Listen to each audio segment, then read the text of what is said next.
साथियों, मैंने जब से कांग्रेस आरजेडी के इरादों को बेनकाब किया है तो ये लोग बौखला गए हैं। अब आरजेडी ने ये गिनना शुरू कर दिया है कि सेना में कौन हिंदू है, कौन मुसलमान है। प्रधानमंत्री नरेंद्र मोदी ने शनिवार को दरभंगा के राज मैदान में बीजेपी प्रत्याशी गोपाल जी ठाकुर के समर्थन में जनसभा को संबोधित किया।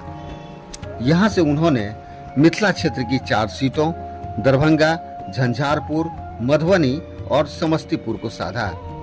पीएम मोदी ने भारत माता की जय और जय श्री राम के नारे के साथ अपने भाषण की शुरुआत की। उन्होंने आरजेडी नेता तेजस्वी यादव को बिहार का शहजादा करार दिया और कहा कि वे राज्य को अपनी जागीर मानते हैं। पीएम ने विरासत टैक्स और धार्मिक आधार पर मुसलमानों को आरक्षण देने की बात पर कांग्रेस पर करारा हमला बोला। उन्होंने कहा कि जवाहरलाल नेहरू ने भी धर्म के आधार पर आरक्षण देने का विरोध किया था। अब कांग्रेस उन्हीं की भावना के खिलाफ जाकर मुसलमानों को कोटा देने की तैयारी कर रही है। प्रधानमंत्री ने बताया कि दरभंगा एम्स की अड़चनों को दूर किया जा रहा है। आपको बता दें कि इस रैली में डिप्टी सीएम सम्राट चौधरी, स्वास्थ्य मंत्री मंगल पांडे, पूर्व केंद्रीय मंत्री अश्विनी चौबे समेत बीजेपी के कई नेता मौजूद रहे। उन्होंने प्रधानमंत्री का स्वागत किया। पीएम नरेंद्र मोदी ने अपने भाषण में झंझारपुर के जेडीयू प्रत्याशी रामप्रीत मंडल, दरभंगा से बीजेपी के गोपाल जी ठाकुर, समस्तीपुर से लोजपा रामविलास की शांभवी चौधरी और मधुबनी में बीजेपी के अशोक कुमार यादव को वोट देने की अपील की। उन्होंने कहा कि इन्हें वोट देने से मोदी की मजबूती बढ़ेगी। 2007 में बिहार के शहजादे तेजस्वी यादव के पिता लालू यादव ने मुस्लिमों को आरक्षण में से निकालकर कोटा देने की मांग की थी। रेल मंत्री रहते हुए उन्होंने रेलवे में मुसलमानों को कोटा देने की मांग की थी। ये SC, ST, OBC का हक छीनकर मुस्लिम को आरक्षण देना चाहते थे। धर्म के आधार पर आरक्षण कटेगा तो यादव कुर्मी जैसे समाज का हक भी बटेगा। पासवान, मुसहर, रविदास समाज के हक पर ये डाका डालने की फिराक में हैं। प्रधानमंत्री नरेंद्र मोदी ने कहा कि लंबी चर्चा के बाद हमारा संविधान बना और बाबा साहब अंबेडकर, राजेंद्र प्रसाद जैसे बड़े बड़े विद्वानों ने धर्म के आधार पर आरक्षण की लंबी चर्चा की। 77 साल पहले उन्होंने तय किया कि हमारे देश में धर्म के आधार पर आरक्षण नहीं दे सकते हैं। देश को फिर से नहीं बांटा जा सकता।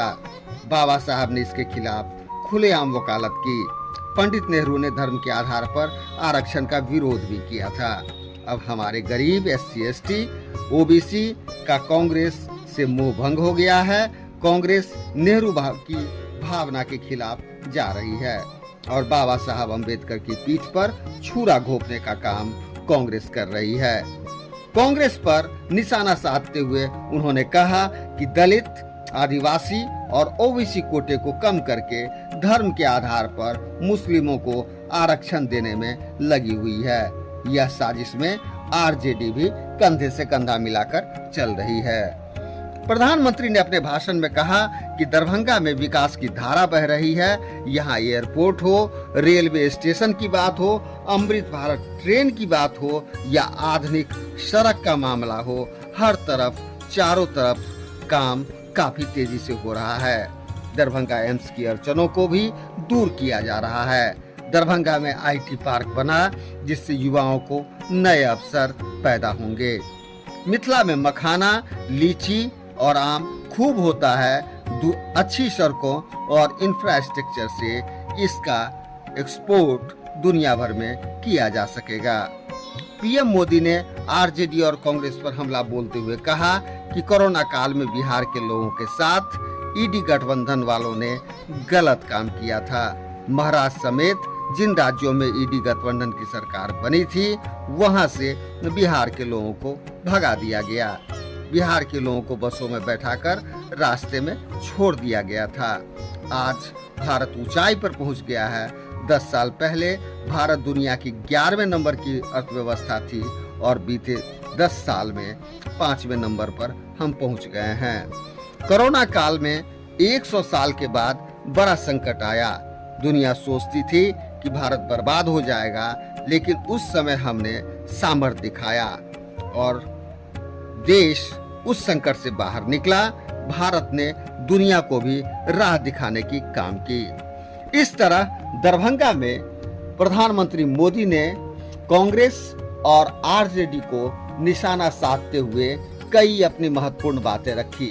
अब देखना है कि यहाँ के मतदाताओं पर क्या इसका प्रभाव पड़ता है, क्योंकि भारतीय राजनीति निश्चित रूप से उथल पुथल की राजनीति रही है और खासकर बिहार में जातिवाद की बात हो या धर्म की बात हो या स्थानीय मुद्दा की बात हो या राष्ट्रीय हित की बात हो, यहाँ के मतदाता एक अपना अलग पक्ष रखते हैं।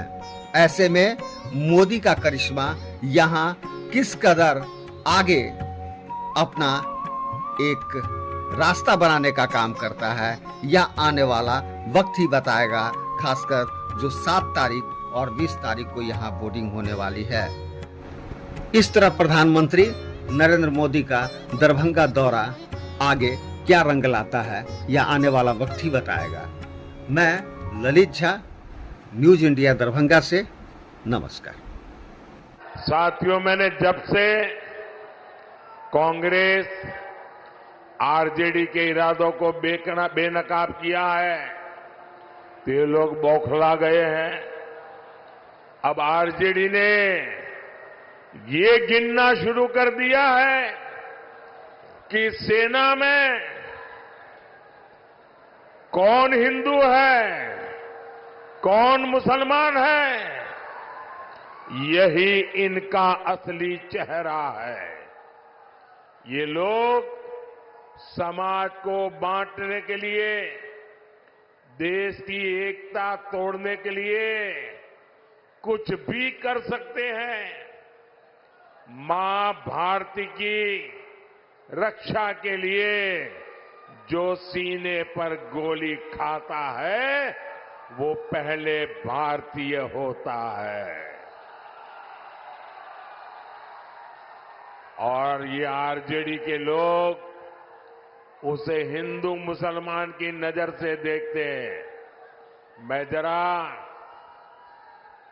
हिंदू मुसलमान का बंटवारा करने वालों को पूछना चाहता हूं, क्या अब्दुल हमीद जी को हम सिर्फ इसलिए याद करते हैं क्योंकि वो मुसलमान थे? देश को इस दिशा में ले जाएंगे ये लोग। यही लोग सर्जिकल स्ट्राइक पर सवाल उठाते हैं, एयर स्ट्राइक पर सवाल उठाते हैं। यही लोग आर्मी चीफ को गाली देते हैं। आखिर किसको खुश करने के लिए किसके इशारे पर ये बोला जाता है? देश सब देख रहा है, जनता है, सब कुछ जानती है। देशवासी सब देख रहे हैं। साथियों, आरजेडी का इतिहास सामाजिक न्याय का मुखौटा लगाकर हमेशा तुष्टीकरण करने का रहा है। जब गोधरा में कार सेवकों को जिंदा जलाया गया था, तब रेल मंत्री ये शाहजादे के बेटे थे जो सजा काट रहे हैं और जमानत पे घूम रहे हैं।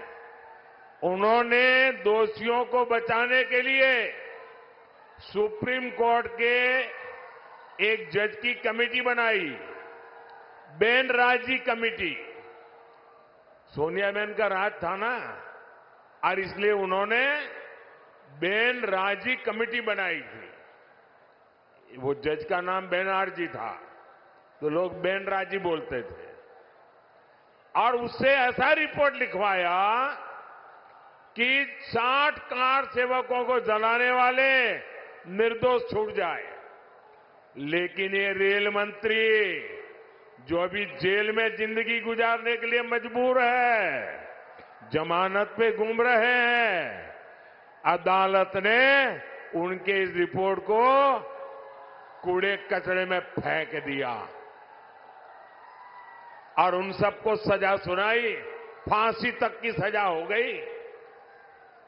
पूरी दुनिया को पता था कि कार सेवकों को जिंदा जलाया गया था, लेकिन तब फर्जी जांच रिपोर्ट बनवाकर कार सेवकों पर ही दोष मढ़ने की साजिश रची गई थी। यही इनका इतिहास है, यही इनकी सच्चाई है।